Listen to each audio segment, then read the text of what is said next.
Good afternoon, Richland College. How's everybody today?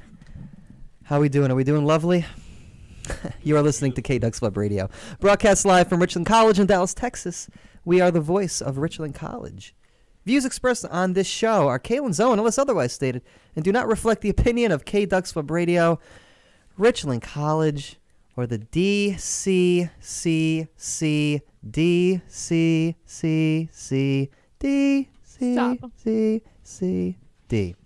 I think you forgot a C in there. That's one too many D's. Or C's. At any rate, here we are, folks. Welcome back. It's the Philosophy Club Radio Hour. I'm here with my guests. We're fresh off a Philosophy Club meeting. Rather lively, I would say. Let's get right into it. Let's do some introductions. We got some new faces here in the crowd. We've got some returning guests. We've got somebody who's taking up 40% of the shot in Monitor 2. And we're ready to get started here. So, why don't we go around starting in the far side as we do with Haya over there, my guest of honor from last semester. Gosh darn it, you can't use my real name. I was going to say Wendy Darling, whatever. Come on, man, you exposed her. So, let me hear it. My name is Derek Jeter. I play, you know what sport I play, man. I just be All right, man, my name's Derek Jeter. Nice to be here. I'm visiting Richland for the day. I am your biggest fan. No, you're not, man. I am. When's my birthday? You're a phony. You're a poser. I got you. June 26th. That's the truth. Okay. That's probably a lie. Anyways. Happy birthday. Thank you, man. I appreciate it. All right. Hey, y'all. My name is the Karate Kid, and I play basketball on the weekends. You know, come catch me outside at your local LA Fitness. Hey. But yeah. Noise. All right. Hey, guys. My name is, I don't know, just call me K. I guess you can just find me around just walking on campus or something. So that's all about me. My man K. You heard him, people. Find him walking around on campus. He's shaped like a big letter K. Yes, exactly. Tell Jack I'm not getting anything. You'll recognize him by the giant K tattooed on his back. Go ahead, Braden. What? Okay, fine. My name is Braden then. Oh, man. And I'm a person who does not want to be found walking around on campus. I'm not. I just want to make sure the mics are working. Whoever is listening to this. Oh, okay. All right, cool. Much better. Excellent. Well, that was very telling. Who do we got to my right here? My name is Kalen Scoggins, and I'm very congested still, apparently. I'm an adjunct faculty in the government department here at Richland College, and happy to be back on the show. Really enjoying all the Philosophy Club events that I've participated in so far. Nice. And I, of course, am Derek Jeter's father. My name is Jeff Manzi. I am the Philosophy Club faculty advisor, philosophy professor. I'm having all sorts of headphones issues right now, but I think we've got it squared away. All right, guys. So here we are, folks.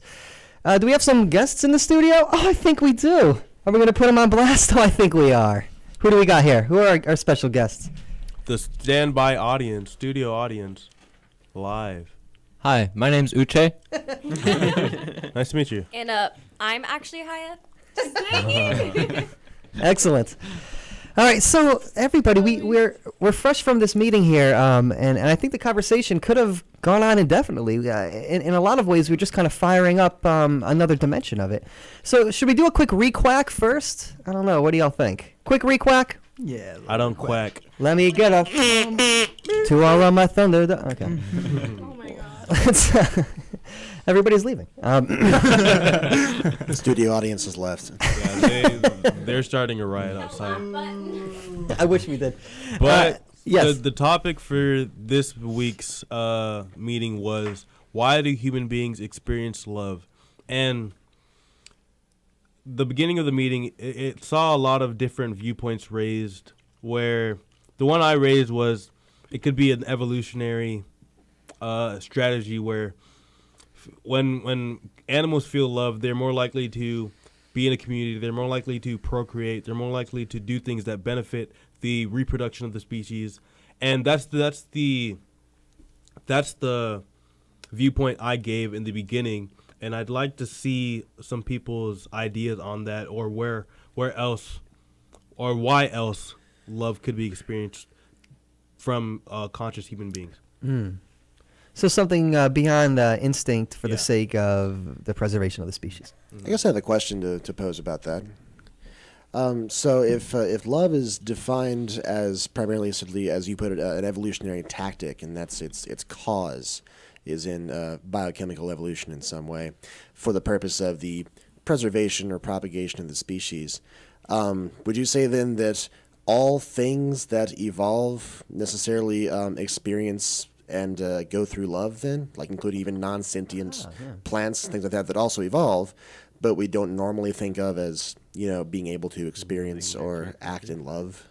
I don't think exactly. I think that love worked for us, maybe because of our consciousness, because of how deeply we are able to, I guess, think on things, that love was the one thing that worked for us, but maybe for different species that have limited or just different types of consciousness, or whether they have consciousness or not, they maybe have their own thing, but love is something that worked so well for us being the unique creatures that we are. If that makes sense. Okay, so love on a human level then is appropriate for the kind of thing we are, and then different, I guess, iterations or manifestations of love, and I guess on a less sophisticated, less refined level, are appropriate for other animals, or are we saying that love itself is human and only human? Well, I was going to say other animals, when they reproduce, they have lifelong pairs. Like a lot of birds and other things have lifelong pairs. Or oranges, or apples, or Well, pineapples. or pears. Don't do that again. It's not necessarily a uniquely human thing to just have one partner exclusively that is then bonded for life. A lot of birds do that, for example. That's for the birds. Thunderducks.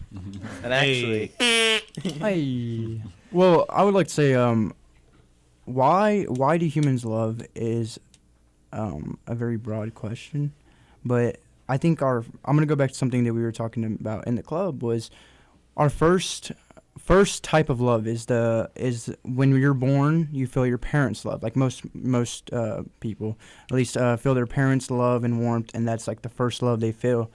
And going forward into like being a teenager, being an adult, and you find someone that you're stargazed about, and someone you're all about, and you truly like you feel that love for them that you want to say. I think it correlates all the way back to the first love you feel. The way your parents, if it was your parents or in general anyone, you could be locked locked away for 5 years, and then that one person that shows like compassion towards you, then you feel love, and that's what you try to recreate. Is that try to like top love? I see. So your initial experiences with love are pretty significant then. They're pretty influential. well, I was going to say, I think we were having sort of a disagreement about that in the club, because some Right. people were saying it all goes back to people having loved you is how you learn how to love, and you can't, maybe you can't love if you didn't have people who loved you before. This is like Alfred Hitchcock's Silhouettes. I can try to move the camera if you want. I'll try to move it. Can you move yourself But back you a little can bit? keep talking. I'll try Not to without the move mic on. Oh yeah, that's it. The mic. Yeah. It's kind of nice having a full studio as opposed to last week, right, Haya? Yeah, that was Hi- awkward. Haya and I had that was awkward. Jeez. I was thinking, pretty awesome. No, it was awkward 'cause I was staring at the back of your head all the time. Yeah, check out the latest That episode. was a little awkward, I would say. Dude, I felt like I was having a conversation and I was like an Uber driver or like a chauffeur talking to the person behind You me. don't really want to talk to your Uber driver and he keeps talking to you. Very awkward. Yeah. So, Only to come back into the common area over there in El Paso. And who do we see hanging out there? Derek Jeter? Oh, Derek. Kai Ashigal was a popular guest last time, last semester. And Ifresville. Yeah, and they were like, "Oh, was there a radio show?" Granted, it was Friday at 4:30, not a usual time to record. Super last minute. But yeah, at any rate, you were saying Alfred Hitchcock. okay. See, that's your name for the day. Well, what I was Alfred. trying to say is, I don't agree with people who say that you have to have been loved in order to feel love toward other people, and then the other thing they're saying is you have to love yourself in order to feel love to other people. Right. But I don't think that love is an emotion. Essentially, I don't think that you need someone else to show it to you for you to learn it. Like people can they on the opposite side, they can hate people without hating themselves, right? And they can feel Good point. they can feel, embarrassed about people, but not feel embarrassed about themselves, maybe. Or If they lack shame. whatever. No, but I think that's interesting because, we're so concerned with having love, at least as the discussion went earlier, as being something that is initially sort of self-referential, and then it emanates, I guess, perhaps exponentially, depending on how far your love grows. Paul McCartney. Something I want to return to again. This point of your default notion of love. Keep in mind that a lot of the love we just discussed had to do with sort of romance, love of something of a more, I would say, of a sexual nature. And I wonder, because obviously that's not your first experience with love. It's not the romantic form of love.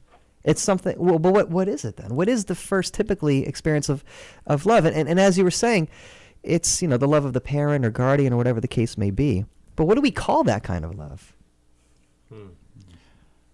I don't know if we can.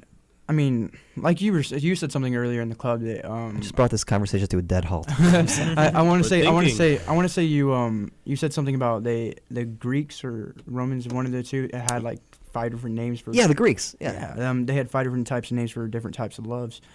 But at the end of the day, if you think about it, like it's about it. Sorry. You think about it, it's actually it's different types of loves. But when you reasoning on saying it's a love is because we have a certain type of feeling whenever we have love in our life. And anyway, we have a feeling that, like Uche was saying at the club, completes us. We feel complete and we feel satisfied. And when we feel satisfied and complete, we feel as a whole and we feel pure. So, Professor Manzi, could you explain the 5 different kinds of love? They don't even call me Professor Manzi. Hey, Jeff. Hey, Geoff. Could Sure. you explain the 5 different kinds of love? Maybe that would help us place the kind of parental or familial love into a more specific category. No, that's a good idea. Well, instead of throwing out like all of them, let's talk about a couple. And it's the ones we're already talking about. So again, the original notion of love, as we are understanding it here, comes from this Greek word eros, E-R-O-S, and it's where we get the term erotic from. Love specifically as it relates to desire. So when we talk about love as lacking, love is a hunger. Again, you're hungry because you lack food, you lack nutrients or sustenance, and so it compels you, it motivates you to take action and seek to satisfy what it is that you lack. That's how they sort of understood love in one sense. Specifically, and here's Plato's contribution. He takes this notion of love as being primarily something carnal. So love with regard to, again, food, water, and sex and the like. And he takes it into something of a eroticism for ideas, a strong desire, strong awareness that you lack knowledge. And so what you love, what you crave is wisdom. And you pursue it like you would pursue a beloved. That's one dimension of it. There are other ones as well. So there's something along the lines of what we might call, and this is after Plato, I would say, but nonetheless, you find it in the ancient Greeks, agape, which is love as a kind of overabundance. So think of like God's love, the kind of love that never runs out, the kind of love that is permanently satisfying in some sense. That's different from eros, which is an acute awareness of what you lack. So, I mean, I guess we could take those two as point and counterpoint. But again, there's the notion of love is something of a familial love. So phila, from whence we get the word philosophy or philosopher, philanthropy, love of, anthropos, love of your fellow man. Philosopher is the love of wisdom. But that's understanding wisdom in a sense like you would understand a best friend. So the love you have for a best friend is not the kind of love you might have for God, or your nephew, or a delicious pizza. So there are these different kinds of love that don't necessarily spell themselves out, no pun intended. I couldn't get to my duck in time. In the lexicon in our language. But nonetheless, that doesn't mean that they're not there. We're still capable, even in our linguistically limited ability here, relative to the ancient Greeks, we still have ways of making distinctions between these different kinds of love. Although it is somewhat interesting that we kind of all lump it together. lumph it together. That was okay. I'm leaving. Goodbye. So I think we were touching upon a lot of these characteristics, these different ways, these different modes of love in the conversation. But I wonder if there isn't a more inherent relation to all these, especially in light of what you suggested, this idea of, while you first learn love as a child and you need stuff, and your parent or whomever, your guardian, is giving you what you need, and you're feeling satisfied, and you're feeling a kinship with that person. Where do we learn how to love romantically? Do we learn it from our parents? No, I don't know if you learn From your society, maybe, not your parents. true. No, I think you're right, and I think in a certain sense we do. Yeah. We learn how to love from those people around us. I wanted to say though, when you talk about the different kinds of love, and Plato and his erotic love for knowledge. I think that obviously that was true for him. He certainly loved acquiring knowledge, but for other people, he might see they are very much not in love with this idea of acquiring knowledge. Yeah, he was constantly saying that. So I was going to say, though, I don't think that just the object of love can be different, but maybe that love could be different for different people in the way they feel love, not just the way they express love. Yeah, so. and that gets at another, I would say, important aspect of our conversation, which is there a right way or a wrong way to love? Are some people better at loving than others?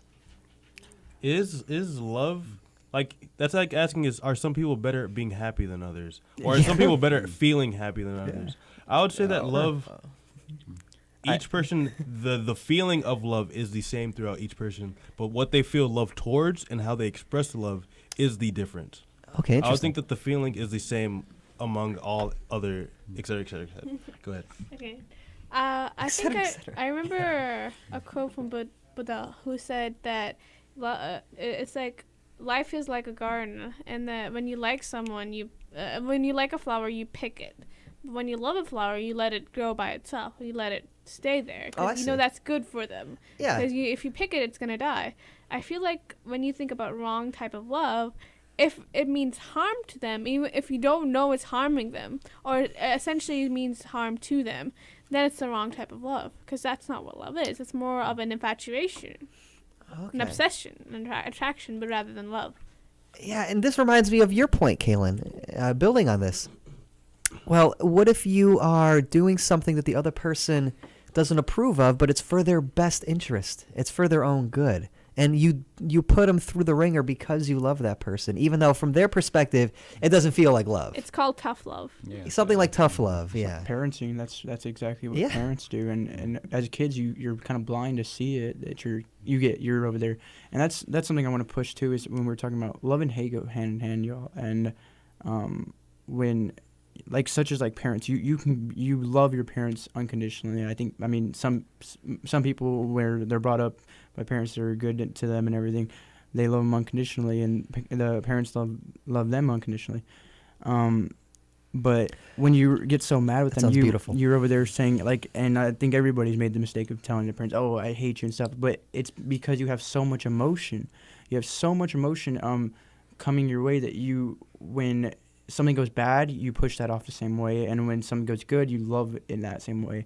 But that emotion is something that pushes off on it. Well, I was also gonna say, did you know when you're a teenager, like right after you finish puberty, I can't remember which part of your brain is responsible for emotion, but it is fully developed.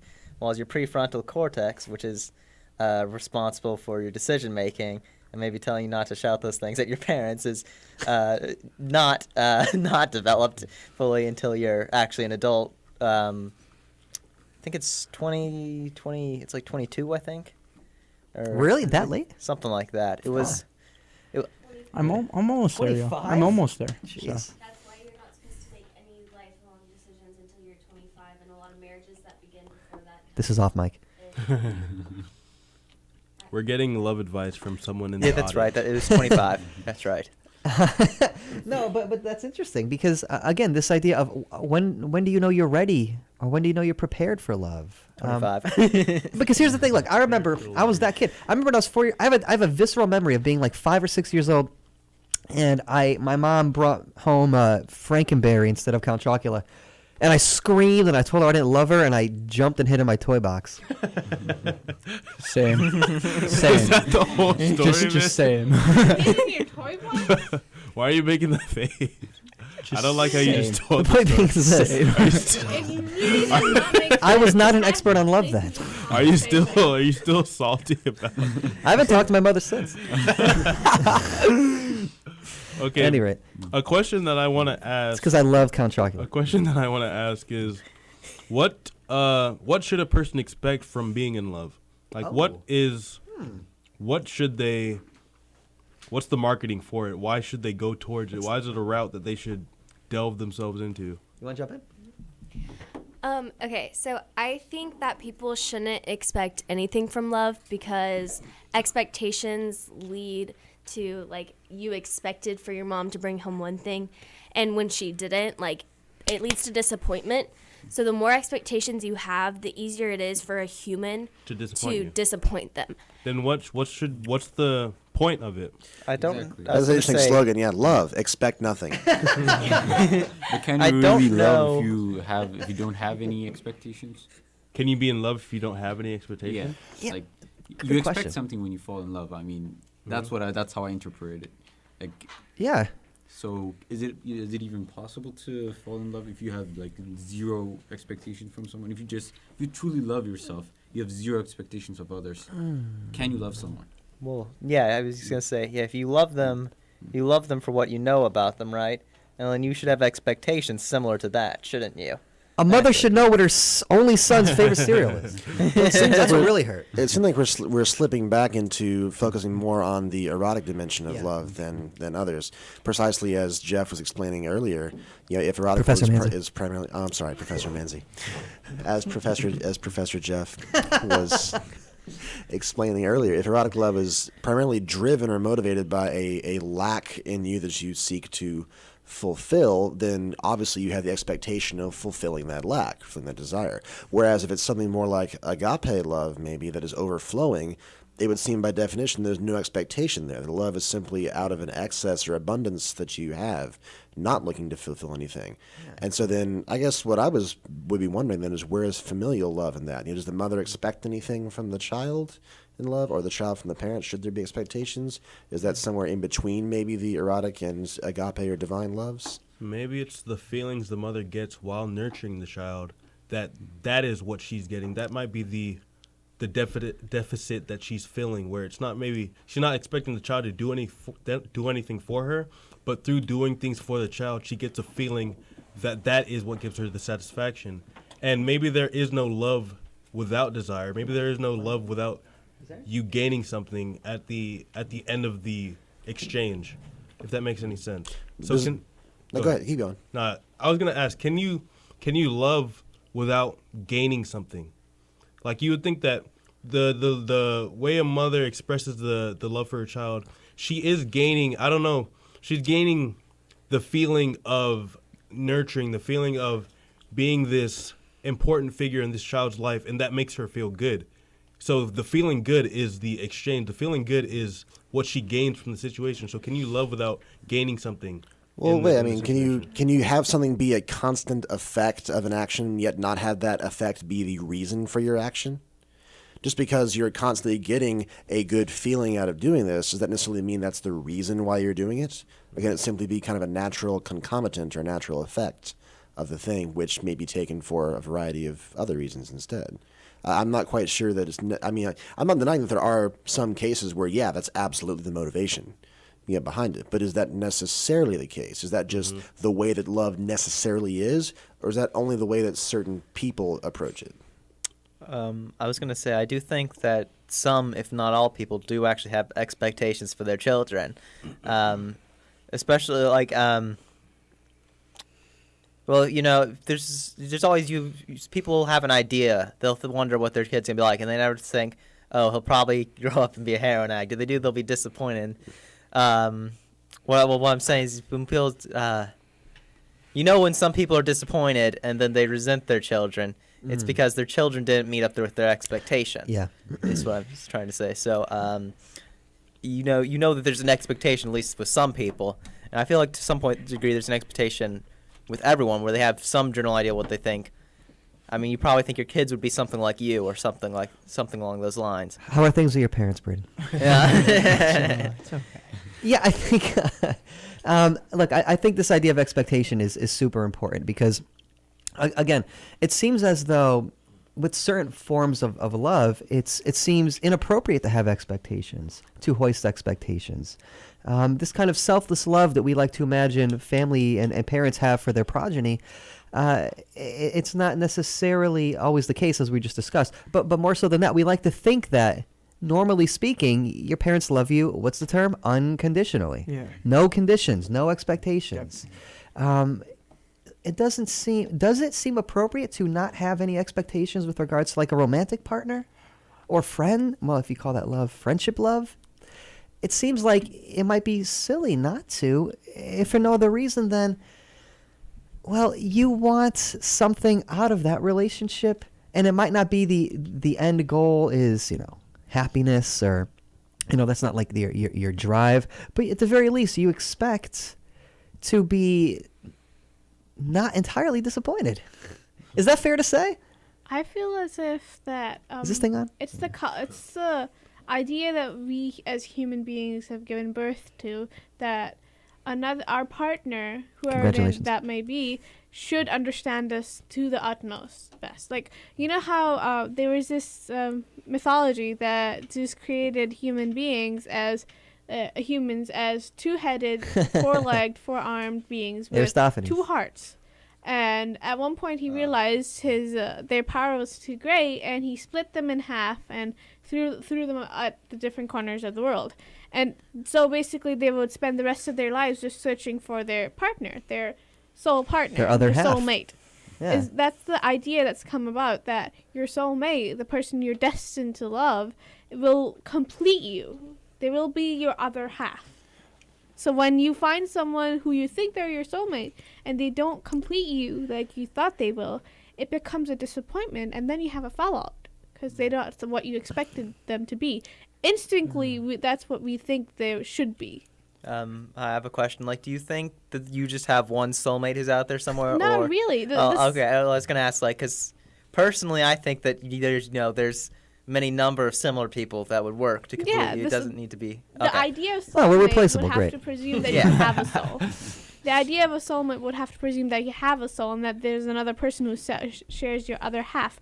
But if you're scientifically speaking, it's just the fact that there will be someone who fits your personality perfectly. It doesn't have to be like, you're both similar. It could be a dominating and submissive relationship, and that's what suits you. But it doesn't have to be that way. There could be multiple people who suit you. Well, I think in a romantic. Tailors. I think in a romantic way, that we expect stuff like, oh, let's just put it this way: Valentine's Day is tomorrow, y'all. So So remember, like, women will expect flowers and stuff like that, or just in general, people are just gonna expect love. And I think when we expect things, it kind of is not as much of a surprise and as happy of a feeling. But in general, even if we expect it and it comes as expected, we can still just show love, because I don't think there's a wrong and right way. I think honestly, truly, that if you're in your true heart trying to give off love and be love, then there's no wrong, there's no bad intentions. So honestly, I think that's the love interpreted in a way like of just being very broad, that if you have the right intentions of loving someone or something, or in general anything, then that's what love is. Failing my students for no reason is how I show them love. Exactly. So a stalker, it's just poor execution. Yeah, just slightly. Good intentions. Yeah. Okay. No, I think these are some really, really excellent points here. I think it might benefit us to pull back a bit here, in the following sense.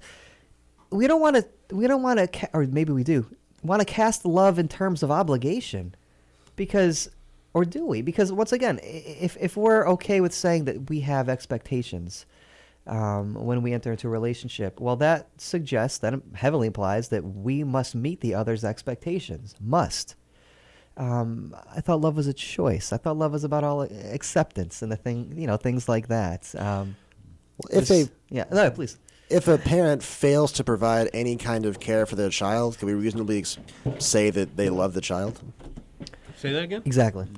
If a parent fails to provide any type of support or care for the child, like someone takes home a baby and then just never feeds it, never changes its diaper, and does nothing to help it. The baby, yes, feeds her. Feeds him, that thing. right? Well, they're treating it like a thing. True. So yeah, if the parent never supports or otherwise, fulfills any obligations to the child in that way, can we really say they love them? It would seem that in that case, love and obligation kind of go together. We would say Or maybe that love and expression. that's would you argue that parents do not have an obligation to care for their children, and that by not caring for them, that exhibits or would indicate a deficiency of love? Yeah, loving incorrectly, or not at all. I think it's kind of I'm going to stick with the love and expression. I think that when a parent takes care of the child, that they're expressing their love towards the child. So, I mean, they can love the child. I guess the question would be, can they love the child without expressing their love for the child? Right. I love my child. I just never feed them. Well, it's like those moments in so many sitcoms where it's like, Dad, it's been 45 years. Do you love me? No. No. Well, I think there's something to that. I mean, love needs to be given some sort of expression, and if it's not, then was it ever truly there? This begs the question: is a parent naturally obligated to love his or her child? Is that mandatory? Is that automatic? Actually, I think it's automatic. It has to be, right? Why does it have to I can be? say I don't have a kid, but from what I've heard is parents I've heard a constant amount of stories that whenever parents first hold their baby and stuff, they just have an unconditional natural love for them that is just instantaneous. That they just will. Is it biochemical? Yeah, it just maybe it's something that fires off in our brain that we'll remember that type of love and always feel that unconditional. That's where that word comes from, unconditional love for a child, for a parent, for in general like that. Yeah. So But is that love or like a self-preservation? I mean, you could look at your child as an extension of yourself, right? So it could be a form of self-preservation. Narcissist. Right? I feel Yeah. Well, as far as evolution is concerned, they're the extension of your genes. Mm-hmm. And if you don't protect them, your genes are Levi's. going to die out. Yeah. And then there will be, God. there'll be no more of you, and there'll only be the people that feel that unconditional love for their children. Yeah, I feel like a mother's love or a father's love is a lot to do with instincts rather than love itself. Sure, they do love you, but I feel love is a concept that human beings have produced. Because let's face it, I mean, we are being vulnerable in front of another person. We are showing them our Achilles heel. So it's not natural for animals to do that. It's not natural for us to do that. To do this, we're going against our natural instincts. So it's a question that why do we feel? It's just strange that we feel it at all. I mean, it's not something we should do. Heard it from Haya first. Question. Yeah, phones are lighting up. Yeah. Love is unnatural. Love is unnatural, and your parents don't really love you. Never did. Questions? Go I ahead. don't know. My question is I don't know. I feel like love is the most natural thing we have. I feel like it's unnatural that we don't know about it, and the unnaturalness comes from us not knowing ourselves. So to say that love is an unnatural thing, I feel like is completely ridiculous because we're having a conversation about it. When it comes to the expression of love of parents and just expressing love in general, I think everyone expresses love just in different forms and in many forms. Now, the expression of love is not some straight textbook format of how you can do it, because I know a bunch of dads who will never tell their daughters they love them, but in their minds they pay bills and they go to work every day, and that's their way of That's showing their love. expression of love. Yeah. Yeah. I'm not saying that it's not natural, and what I mean unnatural is not that it doesn't have a place in our lives. Yeah. It's more that if you think about a human being, Think about it. Homo sapiens as an evolutionary byproduct of time and from monkeys. So if you see that monkeys do show maternal instincts towards their children. They do mate, and there are Nocturnal some instincts. of them are monogamous. Cut off that, Mike. But You heard the see, president cut off. if you don't have a lot of animals that would show their Derek weak Jeter. spots, even to their like sex partners, that's just not done. Even in the wild, it's just so stupid to do that. You have other Okay, this animals is that interesting. would be submissive to their mates just to show them you can be dominant over me, but that's just it. Well, I was going to say in herd animals, to some extent, there is a level of where the males will self-sacrifice to Yeah. protect the females. And even in sometimes What about seen animals? puppies, you have male About what? puppies will be Seen you animals let instead of their herd sisters animals. win just because they want them to like them. At the end of the day, it's more of an instinctual thing. But love, if you think about it scientifically, it doesn't make sense. Think about it. Yeah, it doesn't make sense for you to go to a person And Be it- show your weakness. Yeah, show your weakness. Exactly. Literally give your heart to them and say you can do whatever you want with So it. that's where you're calling it unnatural. Where Yeah. Yeah. and beings that are so concerned with self-preservation are throwing that away in a moment. And it doesn't mean a physically self-preservation, but Just comfortability. it's a mental aspect as well. You have all these old tales of where an old wife lost her husband and she died of grief. Mm-hmm. I mean, I didn't think that was an actual thing, but it does happen. You're actually putting yourself through a risk by falling in love with someone, and that's just something, as animals, we should not do. But I'm not saying it's unnatural to be in love. It is the most natural thing as human beings to do that, but as animals, it's unnatural. So you heard it here first. Humans are not animals. I think Hi. I think that's such a great point, and for the following reason. Again, we talked about vulnerability. Somebody said something really brilliant about vulnerability at the last meeting, and its relationship to love.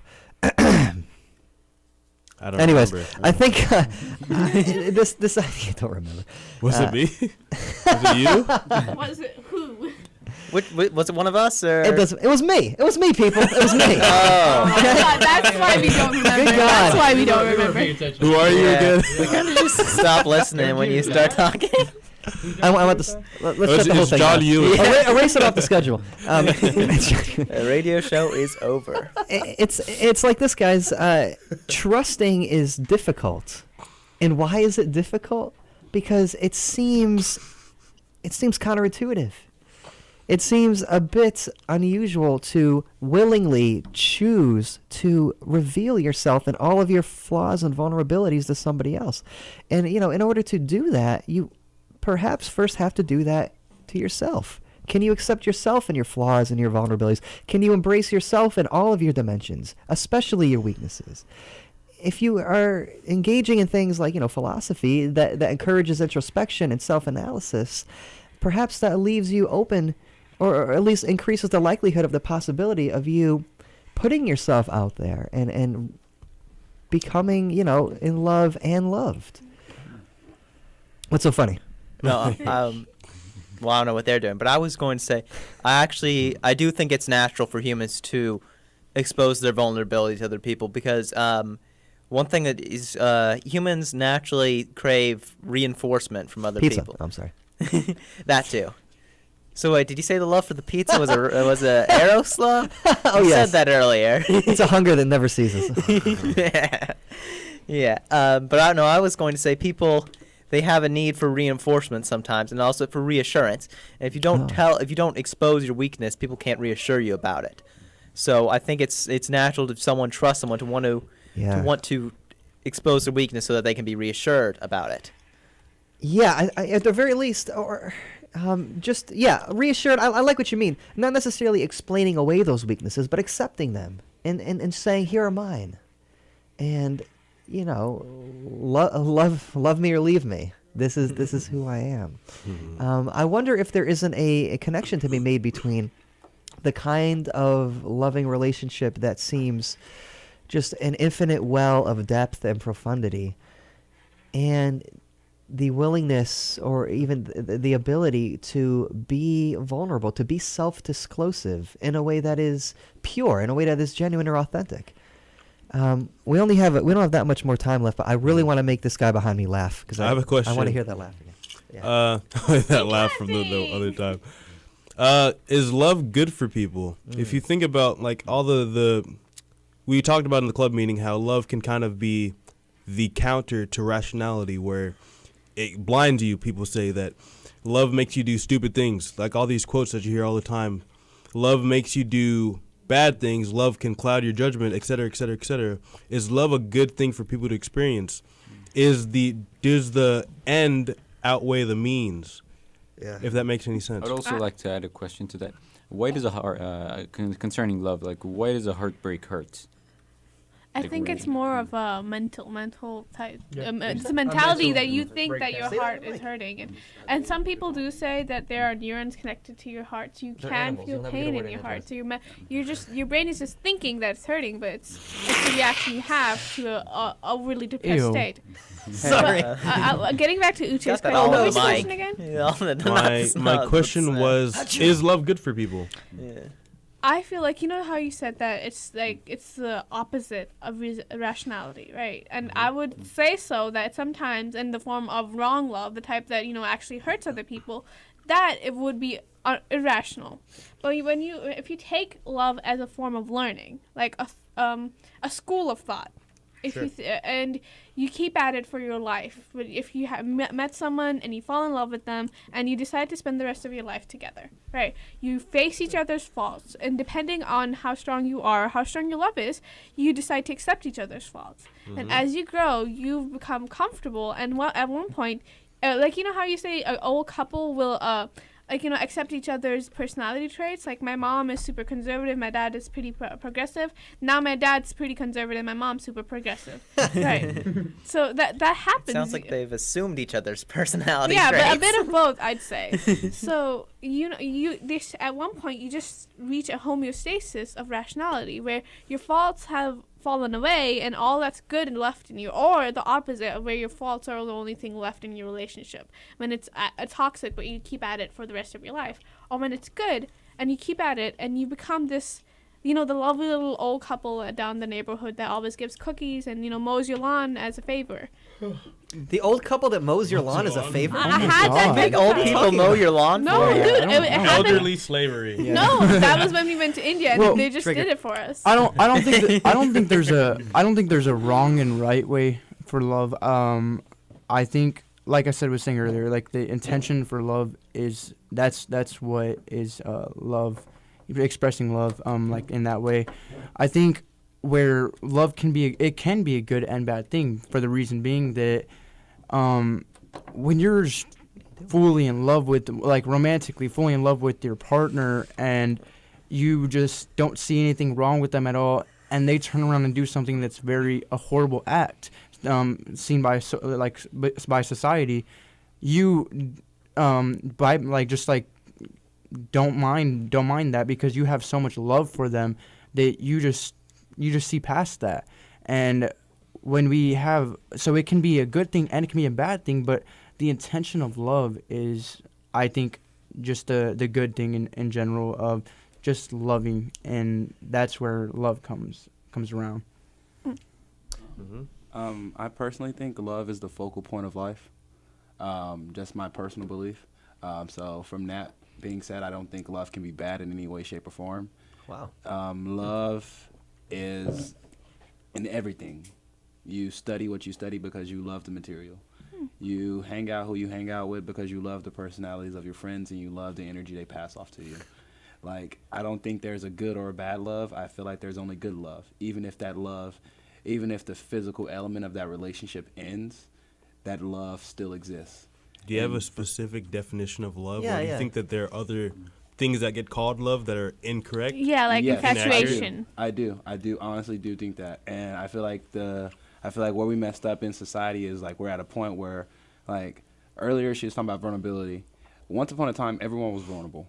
It's just because of evolution, and now we don't trust one another because people are kind of bad. So now we don't see the need to love everyone, and then that makes it hard for us to love ourselves at times, because it's so hard for you to become vulnerable to society that it's hard for you to be vulnerable to yourself. Like, there's a lot of people in this world who can't honestly look in a mirror and be honest with themselves because they don't love themselves enough. And I feel that's hard and that sucks, but that's the reality. And love is not just an emotion. Love is a burning desire within every person being. And you have to take that fire and you have to light up the world with your love. But the bad part is not everyone is lighting the world up with their love. Love is not just this happy feeling. Love is a mixture of all feelings that exist. So when you are truly in love with someone, like when people say, oh, like you're blinded by their goodness, that is BS. When you love someone, you can see their faults. You can see their positive attributions. You can see everything. Like, but the best thing is you love them. Like I have this joke that I say on stage is like, I'm like, oh, I love my girlfriend. At least that's what I tell myself when I get into an argument. Because it's like, oh, like I will only put up with so much from her because I love her. And that's life. Like your mom puts up with you because she loves you. Your parents put up with one another because they love each other. Does that sound like love, though? Put up with the person? Yes. That's You the accept bad their part. You faults. put up with That is yourself love. every day. There are two I'm a versions. joy. Either your parents don't really you love think- you, or they're just putting up with you. Do you think that love can breed negative things? Like an example I put in the club meeting was, in a war, the justification for the war would be, I love my country so much that I'm willing to do negative things to this other country as a means to protect them. So do you think that love I can see. lead to hatred? Can love, for one thing, lead to hatred of another thing? I feel like that's not love. That's just hate. That's hate being disguised as love. You think That's so? That's not saying I love my country this much. That's honestly saying I just hate those people over What there. if you say, I love my family? That's these justifying. people, I love my family. I need to get them food. These people want the food for their family. I love my family so much, I'm willing to fight these people for the food for my family. Oh yeah, love make you do stupid things. Like keeping your family alive? Yeah,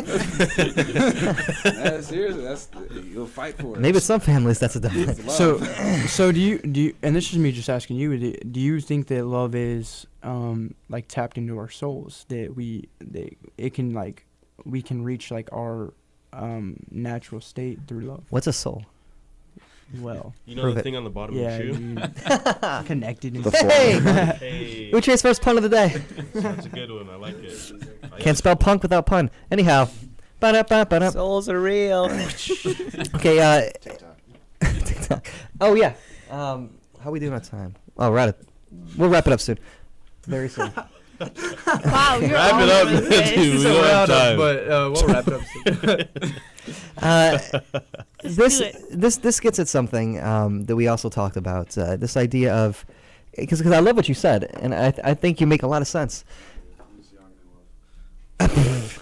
I wonder if it's possible to be a human being who is both incapable of giving or receiving love, and if that has to do, if that comes about as a result of some sort of trauma, or somebody's just been, I don't know, jaded through all of these, times they got burned by being vulnerable. I wonder if it's possible to be a human being who is therefore considered damaged if one is just struggling, fumbling with how to love. And if it is possible, somebody made a great distinction in the Philosophy Club between being loved and being loved and being in love. So you can love yourself, but that's different from being like in love with yourself, who's narcissistic. You can love your country, but if you're in love with your country, maybe that becomes obsessive to some extent. Maybe you're willing to do things that can't be justified. I guess let's end with this question. Does love justify everything? Is all fair in love and war? Do you want an answer to that, or is that just a rhetorical, or you leave it off cliffhanger type? I It's want really each one of you to fair. give me a Words, too. 2,000 word verbal response on the spot. What are your 35 favorite things about love? Wait, what was the question? I think the question is this: if you are finding it very difficult to be vulnerable, if you're finding it very difficult to open yourself up in the way that is required, perhaps, to experience love in an kind of an unmitigated fashion, what are you to do? Can you learn? Can you educate yourself on how to love, or is your ceiling for love kind of capped? I say monkey see, monkey do. Really. Really. Dangerous in some places. No, because you have to understand, if there's a please, child tell who's me. never received any form of love, not even maternal love, Exactly. parental love, then they will not know what love is. But even if I wanna know what love is. human beings never stop learning. Show me. Yeah, human beings never stop learning. So even if you're 30 years old, and you finally come in contact with actual love, you'll start understanding. Even if How will you cold, recognize it? You'll be cold and heartless, but it's something that you'll be when you're just used to having people taking advantage of you. You'll be used to not feeling love, and then there'll be someone who comes up to you and is compassionate about something. It'll just seem alien to you, but as you're surrounded by love more and more often, Okay. you'll start recognizing it as a form of communication, as a form of emotion. So you'll start copying it the best you can with your understanding. That's how I love that response. Yeah. Yeah, that's how you would do it. I wouldn't call that 120 sentence response. But yeah. I want extra credit. We need to cut it short. 4:05. Yeah, we do. Who said that? That was Jared Jeter. Okay.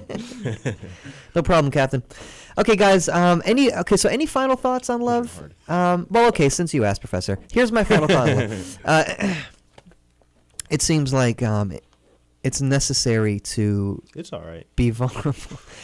Vulnerability seems to be a key ingredient in love, and the question then becomes, how do you will yourself into these vulnerable states repeatedly when it doesn't seem to cash itself out all the time, where it doesn't work out always? It could be in a family environment, it could be in terms of ideas or works of art or sports teams. My heart broke last October when the Yankees dropped Game 7 of the pennant. God, I know. Amen. Don't talk about that. Don't Yeah, talk about sorry, that. Derek. Yeah, and that's a story. We What's don't wrong talk with you, about man? that. Trigger warning. We don't But the talk about that. but the fact is this: it seems like you can use failed examples of love and failed expressions of love Trial and error. as a reminder of how wonderful it is to even put yourself out there. So if you're willing and able to allow yourself to be loved, I think that might bode well than an unwillingness or an unrelenting stubbornness to both be honest with where your love is coming from and to give it the expression that perhaps it deserves.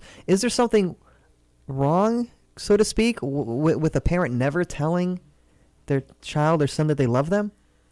Yes. Neglected. Yes. Yeah, they're neglected. No, To but say, how well, I does it paid the work, bills isn't it? and you It's kinda- actionable as It's well. up for you to figure it out. That seems like you're asking a lot from a child. You're not really supporting them then. Just only financially. Yeah, and not emotionally or perhaps, not familially. I think Let Adorable. it short. Stop looking Yeah. back there. I keep expecting to see Papa Prunk. All right. Okay. So yeah, we'll wrap this up. Any other final thoughts or comments? I just wanted to say I love you. one last thing is just I Love you think too, Derek. I think we question love because it is something that is so common, and I think love is very happy and a very great thing, and just life without love would be horrible. And I think all of us just to express more love out there is just way better than anything else because there's not enough of that today. True. Okay. Well, yeah, please. Learn to love yourself, and then you'll be able to learn everyone else. Or love everyone else. Learn to. Yeah. Okay, guys, I like this conversation because love is an important issue, and it's something that I think, less or rather more so than other philosophical topics, it's something that people are used to talking about and thinking about in a more regular fashion. But when you really kind of drill down into it, there's a lot. It's very complicated. The thing that we tell ourselves the most, find something to love. Let your love guide you. It's easier said than done, and even identifying when that's happening, to what extent that's happening, and how much control over it that you have. So yeah, I guess I'll conclude with this. Tomorrow's Valentine's Day. The Philosophy Club will be participating in a Love Day event being put on by the Intercultural Women's Society. It's over in the Brazos Gallery from 3 to 5 p.m. Philosophy, of course, itself means love of wisdom. Philosophers like ourselves are lovers of wisdom. So we'll be celebrating love love of ideas, love of knowledge, alongside other clubs of a like-minded nature. So drop by. I think there's going to be a potluck. There should be food there. We'll be there. Come share the love. Share the love. Valentine's Day. And you're listening to KDUX Web Radio, broadcast live from Richland College in Dallas, Texas. We're the voice of Richland College. Views expressed on the show are our own unless otherwise stated and do not reflect the opinion of KDUX Web Radio, Richland College, or the DCCCD. Don't be afraid to love. Think And about it. Think about Think it. a little. Think about Think a it. Love it, such. Contemplate a tad bit. That's Peace my out. statement. Later, y'all.